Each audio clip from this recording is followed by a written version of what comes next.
विद्येची देवता, कलेची देवता, निसर्गाची देवता गणपती गजानन आणि त्यांच्या या गणेशोत्सवानिमित्त तुम्हाला सर्वांना नानांच्या नातूकडनं आणि नानांच्या नातूच्या या परिवाराकडनं खूप खूप हार्दिक शुभेच्छा. मित्रांनो, कोकणातून हा व्हिडिओ बनवतोय आणि कोकणातला गणपती उत्सव हा किती स्पेशल असतो हे तुम्हाला मी या व्हिडिओतून दाखवणार आहे. तर या व्हिडिओला शेवटपर्यंत बघा. नक्की जर आवडला असेल तर लाईक्स करा आणि तुमच्या मित्रपरिवारासोबत हा व्हिडिओ शेअर करा. माझ्या मागच्या व्हिडिओला तुम्ही खूप चांगल्या प्रतीचा प्रतिसाद दिलाय. तुम्ही अजूनही जर का ते व्हिडिओ बघितले नसाल तर नक्की एकदा जाऊन व्हिडिओला व्हिजिट करा, माझ्या चॅनलला व्हिजिट करा आणि ती व्हिडिओ नक्की बघा. मित्रांनो, कोकणात क्वचित असा दिवस किंवा असा आठवडा जातो ज्याच्यामध्ये कोकणी माणूस हा सण उत्सव साजरा करत नाही. तर गणपती बाप्पांचं आगमन आणि गणपती बाप्पाचा फेस्टिवल हा आमच्यासाठी खूप स्पेशल असतो. कारण इथले चाकरमाने जे गाव सोडून कामानिमित्त, धंद्यानिमित्त शहरांमध्ये जाऊन राहतात त्यांना पुन्हा गावात येण्याची संधी मिळते आणि गावात येऊन स्वतःचं घर सजवण्याची, स्वतःच्या गणपती बाप्पांसाठी डेकोरेशन करण्याची संधी मिळते. त्याच्यामुळे ती एनर्जी आणि तो उत्साह एक वेगळाच आनंद देऊन जाणार असतो आणि म्हणूनच गणपती बाप्पा येणार आहे त्याच्या अगोदरच महिनाभर ती एनर्जी आमच्यात तुम्हाला दिसून येते. या गणपती बाप्पाच्या उत्सवात आम्ही महिनाभर अगोदरच तयारी सुरुवात करतो. मग घराला रंग करणं असू दे किंवा घराच्या सजावटीसाठी, गणपती बाप्पांच्या सजावटीसाठी ज्या ज्या गोष्टी लागणार आहेत त्या इथल्याच आजूबाजूच्या जंगलातून किंवा नैसर्गिकरित्या त्या सगळ्या आणून आम्ही गणपती बाप्पांचं डेकोरेशन करत असतो. गणेश शाळेत 2 महिन्या अगोदरपासूनच माती जमा करून त्या मातीपासून गणपती बनवले जातात. त्यामुळे त्यांच्या तिथे आपण जाऊन आपला गणपती बघणं यातही वेगळी मजा असते आणि त्यातल्या त्यात जर तुमच्यात एखादी कला असेल तर तुम्ही स्वतःचा गणपती स्वतः मातीने बनवू शकता आणि त्यातून तुमची कला ही बाहेर येते. या उत्सवानिमित्त या सगळ्या गोष्टी तुम्हाला अनुभवायला मिळतात.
आम्ही आमच्या गणपतीचं आगमन हे शांततेत निसर्गाच्या स्पिरिच्युअल वातावरणात आणि निसर्गाच्या भक्तिमय ध्वनीत करत असतो. कोणत्याही प्रकारचा डीजे किंवा फटाके आम्ही आमच्या गणपतीच्या आगमनाच्या दिवशी वाजवत नाही.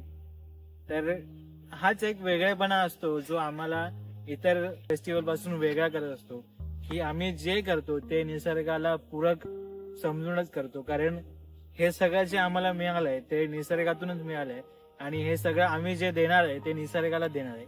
म्हणून इथल्या मूर्त्याही आमच्या मातीच्या असतात, जेणेकरून मातीतून निर्माण झालेला हा देव हा शेवटी आमच्या नद्यांमध्ये आमच्या मातीमध्येच मिसळणार आहे.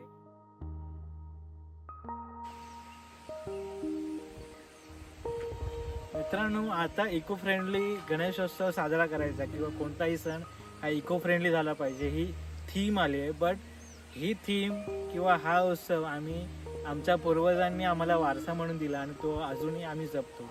आणि ही एक गोष्ट आम्हाला सगळ्यांपासून वेगळी करते. आमची जीवनशैलीच अशी आहे की ही जीवनशैली जन्मापासून ते मरेपर्यंत आम्ही इको फ्रेंडली सगळ्या गोष्टी करत आलो. मित्रांनो, तुम्हाला सगळ्यांना माहिती आहे की गणपती बाप्पाला मोदक खूप आवडतात आणि म्हणूनच आम्ही आमच्या घरांमध्ये ट्रेडिशनल स्वयंपाक बनवतो, ज्यामध्ये आमच्या ट्रेडिशनल पातोळ्या, नेवऱ्या, मोदक, करंजा अशा विविध स्वीट्सचा समावेश असतो.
आणि सोबतच आम्ही आमच्या जेवणामध्ये आमच्या रानात पिकलेल्या रानभाज्या यांचाही समाविष्ट करून घेतो, ज्यामुळे आमच्या आरोग्यासाठी त्या बेनिफिशियल असतात आणि तेही तुम्हाला इथे खायला मिळेल तुम्ही जर का आलात अशा आमच्या सणांमध्ये. तर आणि यातून आमचा निसर्ग आमच्यासाठी काय काय करतोय याचा अनुभव तुम्हाला घेता येईल.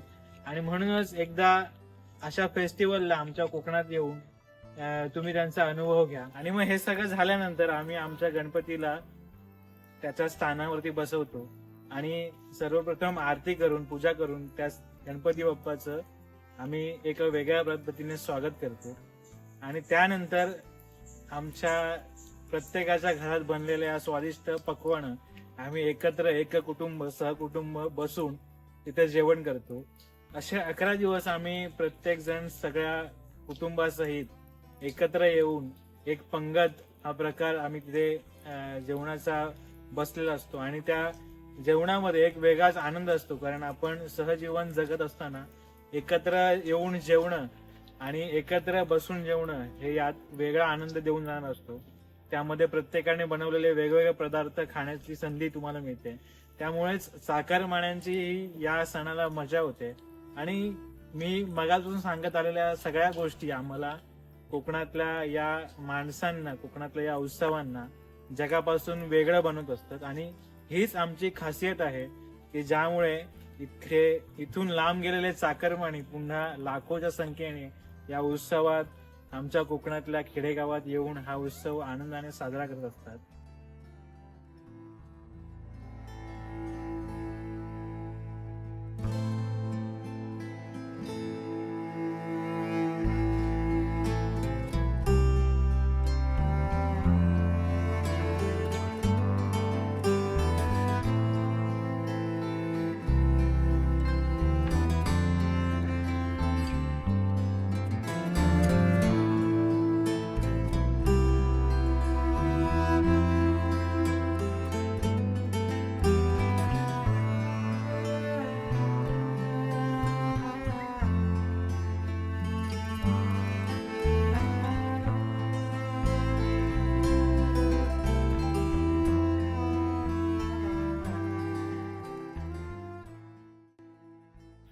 मित्रांनो, दिवसभरातली आमची एनर्जी तुम्ही बघितलात, पण आता ही एनर्जी आम्ही साठवून ठेवतो, कारण संध्याकाळच्या वेळेला एक गाव एक कुटुंब येऊन आम्ही प्रत्येकाच्या घरोघरी आरत्या, इथली लोकल मुलं मिळून भजनाचा कार्यक्रम आम्ही करत असतो आणि त्या भजनात मंत्रमुग्ध होऊन हरिनामाचा, गणपती बाप्पांच्या नामाचा नामस्मरण आम्ही त्या भजनात करत असतो. त्यामुळे तो एक अनुभव, तो स्पिरिच्युअल वातावरण हे पूर्ण गावामध्ये पसरलेलं असतं आणि हे फक्त तुम्हाला अशा गावांमध्येच बघायला मिळतं.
ठिकाणी म्हणत काय माझे, त्या ठिकाणी निज रूप तुझे, मी येतो मनमस्तक त्या ठिकाणी, देते तुझे सद्गुरु पाय दोन्ही, कैलास राना शिवचंद्र मोळी, गोविंद माता मुकुटी जळावी, कारुण्य सिंधू भवदुःखारी, जमीन शंभो भज कोण तारी, पुरी पुण्यभूमी पवित्र, तिथे ज्ञान तो ज्ञान राजा सुपात्र, पुण्य राशी, नमस्कार माझा सद्गुरु ज्ञानेश्वरासी, मोरया मोरया मी बाळकाने, तुझीच सेवा करुणाय जाणे, अन्याय माझे कोट्यान कोटी, मोरेश्वरा बा तू गाल कोटी, गणपती बाप्पा मोरया, मंगल मूर्ती मोरया, मामा की जय.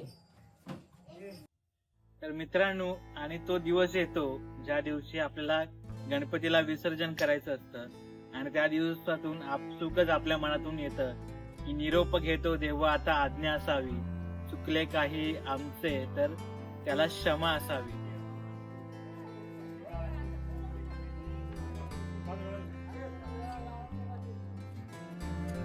गणपती बाप्पा मंगल मूर्ती.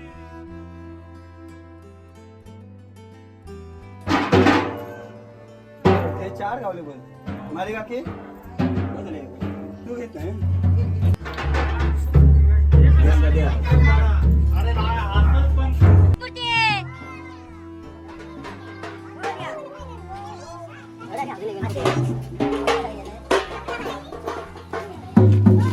आज मित्रांनो 11वा दिवस, आणि या 11व्या दिवशी 11 दिवस ज्या गणपती बाप्पांचा आम्हाला सहवास लाभला, ज्या गणपती बाप्पांच्या उत्सवात आम्ही गोडधोड खाल्लं, मुखातून गोडधोड शब्द काढलेत आणि मुखातून हरिनाम भजन आरत्या गायल्यात, आणि त्या आज संपणार आहेत. आजच्या दिवशी आम्ही गणपती बाप्पांचा निरोप घेणार आहोत. 11 दिवसात खूप काही एनर्जी आमच्यामध्ये गणपती बाप्पांनी दिली, खूप काही चांगल्या बुद्धी गणपती बाप्पांकडून आम्हाला मिळाल्यात, आणि अशाच कलेची देवता असणाऱ्या, निसर्गाची देवता असणाऱ्या बुद्धीच्या देवतेला आम्ही सर्वांनी गाराणं घातलं, आम्ही सर्वांनी मागणं केलं की ही माती आम्हाला कधीच सुटू नये. आमची भावंड, आमची मित्र, आमची गावातली तरुण पिढी आज देशाविदेशात ही माती सोडून, ही जीवनशैली सोडून, इथला निसर्ग, इथली घरं, इथली शेती सोडून खूप दूर चालली आहेत. त्यांना पुन्हा आपल्या या मातीत घेऊन ये, आणि त्यासाठी मी स्वतः थोडे प्रयत्न करतोय. त्या प्रयत्नांना यश मिळू दे अशी मागणी करून आम्ही गणपती बाप्पांचा आज निरोप घेणार आहोत. निरोप घेताना हसऱ्या चेहऱ्याने, वाजत गाजत पालखीने आम्ही गणपती बाप्पांचं विसर्जन करणार आहे, तेही तुम्ही बघा. आणि असाच अनुभव हा आम्ही दरवर्षी घेणार आहे. तर तुम्हालाही अशा अनुभवाचा एक भाग व्हायचा असेल तर माझा हा व्हिडिओ शेवटपर्यंत बघा.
मित्रांनो, तुम्ही कोकणी असाल तर तुम्ही भाग्यवान आहात, पण जर का तुम्ही नॉन कोकणी असाल किंवा कोकणात कधी आला नसाल, तुमच्यासाठी सण हा फक्त एक गर्दीतला अनुभव असेल, तर नक्कीच एकदा कोकणात व्हिजिट करा. भरभरून तुम्हाला प्रेम दिलं जाईल.